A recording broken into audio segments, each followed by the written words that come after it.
నాకు ఎంత difficult case ఒకటొచ్చిందంటే usually అబ్బాయి ఒక 28 ఇయర్స్‌లోనే అంటే మ్యారేజ్ జేసుకున్నాడు. రాత్రి పెర్ఫార్మ్ జేయలేకపోయాడు.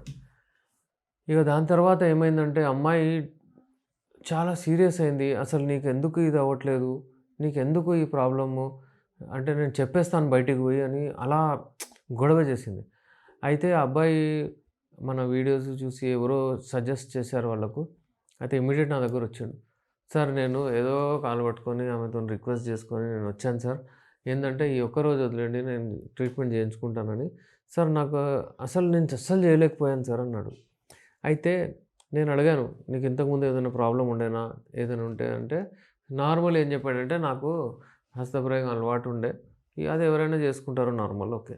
అలాగేంటంటే యూజువల్లీ ఈ ప్రాబ్లమ్ నాకు ఒక 3-4 ఇయర్స్ నుంచి వస్తుంది. బయటికెళ్ళాను, అక్కడ పోయాను, అక్కడ పోయాను కానీ చేయలేకపోయాను. ఇలా ప్రాబ్లమ్స్ వస్తూనే ఉన్నాయి గానీ నేను దాన్ని పట్టించుకోలేదు. కొన్ని టాబ్లెట్స్ వాడాను. ఇప్పుడు ఆ టాబ్లెట్స్ కూడా పనిచేయట్లేదు. ఇలాంటి ప్రాబ్లమ్ ఉన్నప్పుడే ఇలాంటి సమస్యలు ఉన్నా గూడా పెళ్లి చేసుకున్నాడు. ఇప్పుడు ఆ పెళ్లి చేసుకున్న తర్వాత ఇబ్బందులొచ్చాయి. నా దగ్గరొచ్చాడు. నేను మెడిసిన్స్ ఇచ్చాను. రెగ్యులర్‌లీ వాడాడు. జస్ట్ 2-3 మంత్స్‌లో అతను ఫిట్ అయిపోయాడు. అతని లైఫ్ ఇప్పుడు మంచిగుంది. కానీ చిన్న ప్రాబ్లమ్ ఉంటదండి. అది సరిగ్గా చేసుకుంటే బాగుంటది. అయితే ఇది ఇట్ వాస్ చాలా బిగ్గెస్ట్ టఫ్ నా కేస్ ఉండే అది. ఎందుకంటే అతను వెళ్ళిన తర్వాత అక్కడ మళ్ళా వాళ్ళ అంటే నెక్స్ట్ డే నుంచి అంటే బ్రేకప్ అయ్యే ఛాన్సెస్ చాలా ఉండే. డిస్ప్యూటెడ్ మ్యారేజ్‌లో వెళ్ళే ఛాన్సెస్ ఎక్కువుండే.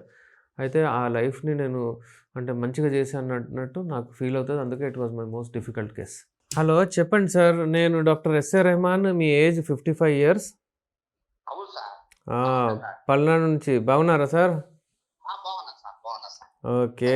సార్ మీకు 29 ఇయర్స్ క్రితం మ్యారేజ్ అయింది. అవును సార్. ఇద్దరు పిల్లలున్నారు. ఇప్పుడు అవును సార్. ప్రాబ్లమ్ ఏంటో చెప్పండి మీరు నాకు. అదే సార్ అంగం గట్టి పడట్లేదు. హ్మ్. ఒకవేళ పడినా గాని వెంటనే అవుట్ అవుతుంది. హ్మ్. అది సార్. అంగం గట్టిగా పడట్లేదు. పడినా సరే అవును. వెంటనే అవుట్ అవుతుంది ఆ! సార్. ఔట్ అంటే వీర్యం వెళ్ళిపోతుంది. మరి సార్ దీనికి ఏం చేశారండి ఇన్ని రోజుల నుంచి? ఇప్పుడు 24 సంవత్సరాలయింది పెళ్ళయి. ఈ సమస్య ఎప్పటినుంచుంది? ఈ మధ్య, ఈ మధ్య, ఈ మధ్య. ఈ మధ్యలోనొచ్చిందా ఈ ప్రాబ్లము? అవును సార్. ఆహా! మరి ఇంతకుముందు మంచిగుండేనా? బాగుంది సార్. ఇబ్బంది ఏం లేదు. అంటే ఏమైనా మెడిసిన్స్ ఏమైనా వాడారా మరి దీని కొరకు? దీని గురించి అయితే వాడలేదు గానీ సెక్స్‌లో పాల్గొనేటప్పుడు వయోగ్రా టాబ్లెట్ వాడేవాడిని సార్ అప్పుడప్పుడు. ఆ! ఆ! ఈ వైగ్రా టాబ్లెట్స్ ఎన్ని సార్లు అప్పుడప్పుడు. వాడారు? ఎన్ని సార్లు వారానికి 1, 2 వాడేవాడిని సార్. నెలొచ్చేటప్పుడు 3, 4 వాడేవాడిని. ఎన్ని ఎంజీ వాడారు? 100 సార్. 100 ఎంజీ. 100 ఎంజీ వాడారు. ఇప్పుడు వాడట్లేదా అది? వాడట్లేదు సార్. ఎందుకులే అని. ఆహా! అది పని చేస్తుందా మంచిగా వాడితే మీరు? వాడినప్పుడు పనిచేసేది సార్. ఆహా! కాకపోతే ఇప్పుడు ఏమో వయసు పెరిగింది కదా అని ఆహా! అంటే ఓహ్! ఇప్పుడు మీకు ఈ నాతో కాంటాక్ట్ అవ్వాలని ఎందుకొచ్చింది మైండ్‌లో? అంటే చూసాను సార్ మీది. హ్మ్. ఇన్‌స్టాగ్రామ్‌లో చూసాను. హ్మ్. సలహాలు బాగా ఇస్తున్నారు. సరే సార్ ఏమన్నా మంచి సలహా ఇస్తారని చెప్పి హ్మ్. ఇంకా మిమ్మల్ని అప్రోచ్ అయ్యాను సార్. ఓకే అండి. ఇంకా ఏమైందండి మీకు? అంటే సైజ్ గూడా తగ్గినట్టు కనిపిస్తుందా? కొంచెం అనిపిస్తుంది సార్. ఆహాహా! హ్మ్. ఓకే అండి. సరే. ఈ డెఫినెట్‌లీ ఈ ప్రాబ్లమ్స్ వస్తూ ఉంటాయండి.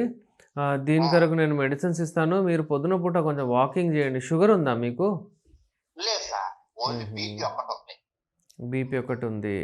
Yes okay. సార్. పర్వాలేదు. వాకింగ్ జేయండి. ఇప్పుడు మీ వెయిట్ బరువు అతిగా బరువు ఉన్న వాళ్ళకి గూడా ఈ లైంగిక సమస్యలు తొందరగా వచ్చేస్తాయి. ఆ! Yes sir. ఆ! ఎందుకంటే ఇప్పుడు 100 కేజీస్ అంటే చాలా ఉంది గదా! మీ వెయిట్. అవును సార్. సరే అండి. అయితే మీకు మా అసిస్టెంట్ ఫోన్ జేస్తారు. నేను మెడిసిన్స్ ఆల్రెడీ రాసేసాను. ఎలా సార్. వాడాలి ఏంటి అంతా మీకు చెప్తారు. మీరు వాడండి సార్. నిదానంగా 3-4 నెలల వరకు ట్రీట్మెంట్ ఉంటదిది. అబ్బో! 3, 4 నెలలు ఉంటదా సార్? మరి ఇన్ని 1 మంత్‌లో సంవత్సరాలు అయితే నార్మల్ గదా! మీకు ఊకే ఇంగ్లీష్ మందులు వాడి, వాడి ఉన్నది ప్రాబ్లమ్ ఎక్కువ అవుతూ ఉంటదండి. అందుకే ఏంటంటే ఇది వాడిన తర్వాత కంప్లీట్ ట్రీట్మెంట్ మొదలైతే పెట్టండి మీరు ఎలా ఉంటదో చూద్దాము. హ్మ్. హ్మ్. హ్మ్. Okay sir. నేను ఇస్తున్నాను ఫోను మా అసిస్టెంట్‌తో మాట్లాడండి. కొంతసేపయినాక మీకు కాల్ చేస్తారులెండి ఆమె. హ్మ్. సరే సార్. సరే సార్. ఓకే. రైట్ అండి. Bye. See you. Okay sir, thank you sir. అయితే ఇలాంటి కేసెస్ చాలామంది ఉంటారండి. ఇప్పుడు చూడండి 55 సంవత్సరాల్లోనే అంటే ఈ లైంగిక సమస్య వచ్చేసింది. మన దగ్గర 74, 75 వాళ్ళు కూడా వచ్చి మెడిసిన్స్ తీసుకెళ్తారు. హ్యాపీగా ఉంటారు.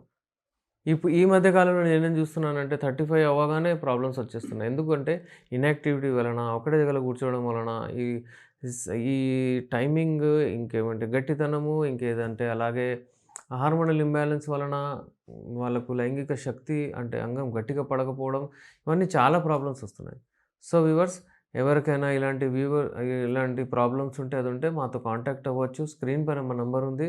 నేను మీ డాక్టర్ ఎస్ఆర్ రెహమాన్, ఎండి యునాని, నాంపల్లి, హైదరాబాద్ నుంచి. ఈ రతి క్రీడలో పార్టిసిపేట్ అవ్వాలని అందరికీ ఉండాలి. ఇంపార్టెన్స్ చాలా ఉంటది. ఏ ఏ జంతువులైనా సరే డెఫినెట్లీ వాళ్ళకు క్రాస్ బ్రీడింగ్ అనేది ఉంటది. ఫీమేల్స్‌కు అట్రాక్ట్ అవుతారు. ఇది నేచర్. ఇది నేచురల్. అది తప్పేం గాదు. ఒకవేళ అది అవ్వకపోతే అదొక రకమైన రోగం. అదొక రకమైన డిసీజ్డ్ కండిషన్. అందుకే ఇంపార్టెన్స్ ఆఫ్ సెక్షువల్ లైఫ్ చాలా ఉంటది లైఫ్‌లో. మీ ఇమ్యూనిటీ పెరుగుతుంది. మీ బాడీ షేప్‌లో ఉంటుంది. మీకు ఎప్పుడైనా సరే మీకు మంచిగా మీరు కాన్సంట్రేట్ చేసి మీ వర్క్ పైన మీరు పని చేయొచ్చు. మీ కెరియర్ మీద ఫోకస్ చేయొచ్చు. ఒకవేళ అది లేకపోతే మీ హార్మోనల్ ఇంబాలెన్స్ అవుతది.